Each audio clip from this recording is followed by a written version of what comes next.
Bonjour à tous et bienvenue pour cette nouvelle vidéo. Alors aujourd'hui ça sera une vidéo pâte polymère, Fimo en particulier.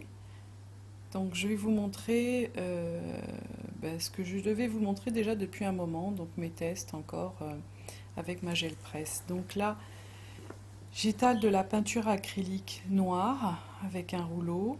Donc il ne faut pas qu'il y ait trop de peinture, hein. Il ne faut pas une grande couche, donc je vous conseille de mettre une feuille de brouillon à côté et de passer le rouleau pour enlever l'excédent de peinture.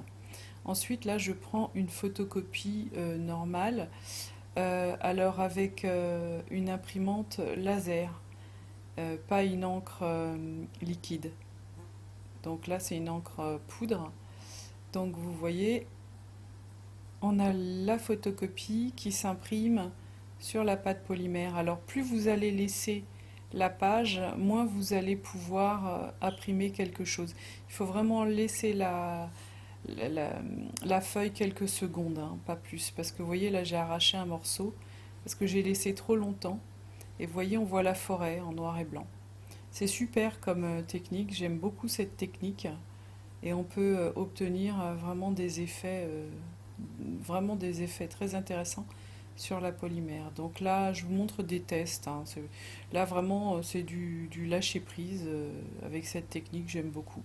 Donc là, je recours parce que bon, après le fond, voilà, me plaisait pas tant que ça. Je voulais tester d'autres choses. Donc là, j'ai mis de l'or, hein, et j'ai voulu enlever pour avoir des carreaux pour essayer de voir si le fond réapparaissait. Mais vous voyez, j'ai trop attendu. La peinture, elle a séché. Et au final, bah, vous voyez, ça fait un fond derrière, mais on voit mal. Et on peut plus enlever la peinture or. Donc là, je reprends ma peinture, quoi, ma Fimo que j'ai repassée à la machine. Je mets mon pochoir alors que j'ai découpé ce pochoir avec ma silhouette Caméo 3. Donc là, je reviens avec mon rouleau sur mon pochoir et en dessous, il y a ma pâte Fimo. Donc toujours avec de la peinture acrylique couleur or, je vais voir ce que ça donne. Ça va peut-être pas me plaire, hein, parce que souvent, bon, ben, je fais des tests. C'est pas mal.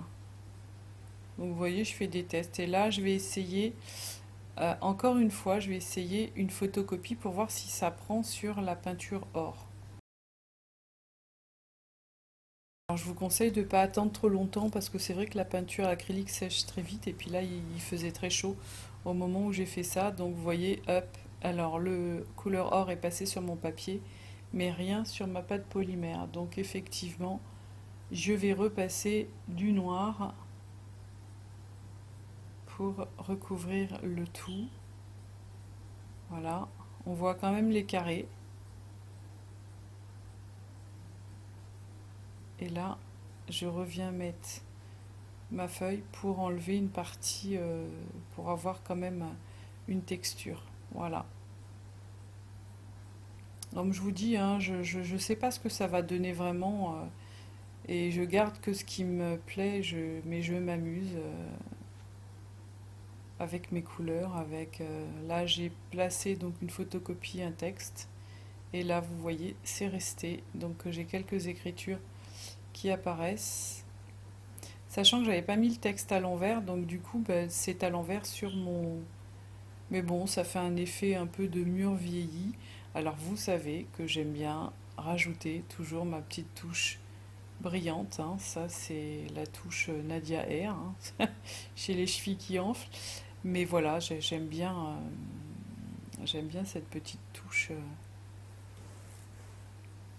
soit or, soit argent, j'aime bien. Donc voilà, des fois les deux. Vous voyez, comme je vous dis, c'est des restes de feuilles de papier miroir ou de foil. Voilà, c'est des restes que j'ai, je les garde et puis je fais ce genre de choses. Donc vous voyez, au fur et à mesure, vous avez, rien qu'avec des tests, là c'est des tampons, tout ce qu'il y a plus de basique, et je vais aller venir décorer. Alors là j'aime bien, mais je trouvais que c'était pas assez tranchant, donc je vais revenir travailler avec de la peinture acrylique. Mais vous voyez, ça peut donner des idées. C'est un peu effectivement du mix média. euh, un peu du scrap. Enfin bon, j'ai vu ces techniques un peu partout. Donc voilà, c'est juste appliqué sur la polymère. Voilà, c'est des techniques qui sont détournées et qui sont appliquées sur de la polymère. Et ça peut donner des choses assez sympathiques. Vous voyez là, la peinture acrylique est plus tranchée, c'est plus pâle avec les tampons, mais bon, ça fait un effet assez sympathique. Donc voilà, je m'éclate au doigt, c'est génial. Alors pourquoi je mets toujours de la peinture sur un bout de papier à côté? Parce que si vous prenez tout de suite la peinture, vous la mettez sur la pâte polymère, bah, ça va faire des paquets. Donc c'est pas très sympa. Et là, voilà, je vais découper mes pièces.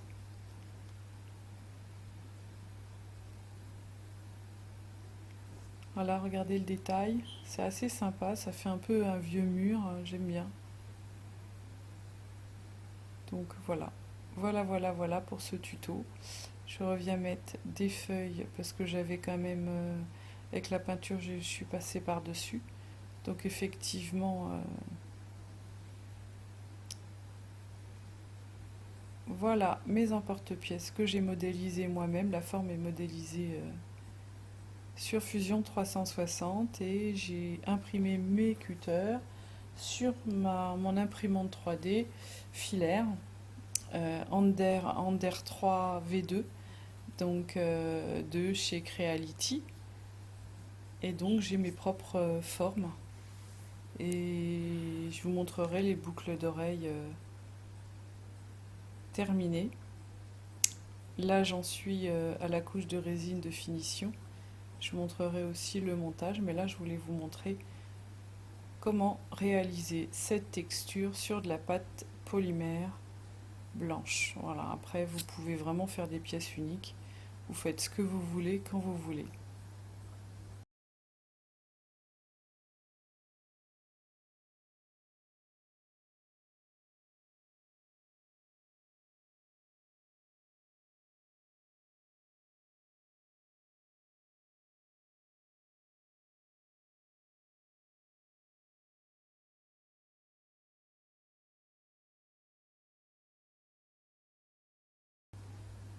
Voilà, cette vidéo est terminée. J'espère qu'elle vous aura plu.